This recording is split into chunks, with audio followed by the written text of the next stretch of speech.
Savez-vous que la forêt française représente 30% de la superficie de l'Hexagone? En France, 25% de cette surface appartient à l'État et aux communes. La gestion de ces forêts publiques a été confiée à l'ONF avec l'objectif de concilier 3 missions centrales. Produire du bois pour répondre aux besoins de la société, préserver l'environnement et accueillir le public.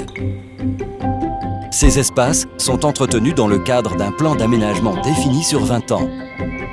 La récolte de bois fait partie de la gestion forestière. Découvrons au cœur de cette chaînée le travail de l'homme qui a façonné cette forêt. Pour cela, revenons au tout début. Tout commence avec une multitude de semis de chênes qui vont avoir un grand besoin d'attention pour leur survie. Faute de lumière et d'espace, tous ne pourront pas s'épanouir. Les forestiers procèdent à des opérations dites de dégagement pour assurer la croissance de certains et les aider à lutter contre la concurrence. Parfois, ils posent des clôtures pour protéger les jeunes pousses des cervidés qui, en trop grand nombre, les mangent. Les semis ont grandi. Certains arbres sont marqués, signifiant qu'ils seront coupés pour laisser la place aux plus beaux spécimens sélectionnés par les forestiers. Ces derniers seront accompagnés d'autres essences qui ombrageront ainsi leurs troncs et favoriseront la biodiversité.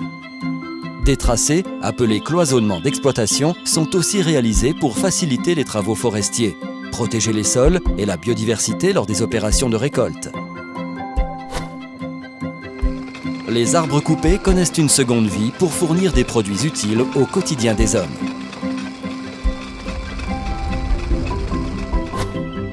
Une seconde génération de forestiers vient poursuivre le travail de ses prédécesseurs. De nouvelles coupes sont réalisées, toujours dans le respect de la biodiversité. Des arbres morts sont conservés pour accueillir la faune et les champignons. Par exemple, les travaux sont interrompus pendant la période de reproduction de certains oiseaux protégés. Ces interventions veillent à préserver l'équilibre du paysage. Elles garantissent le renouvellement de la forêt et l'apport de nouveaux usages du bois qui, en plus d'être utile à la société, permettent de stocker le carbone.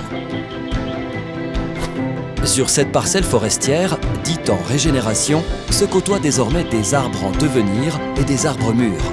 C'est le temps de la dernière récolte. Un autre cycle commence et une nouvelle diversité biologique s'installe. Ces grandes forêts que nous connaissons aujourd'hui sont le fruit d'un long et minutieux travail effectué par plusieurs générations de forestiers.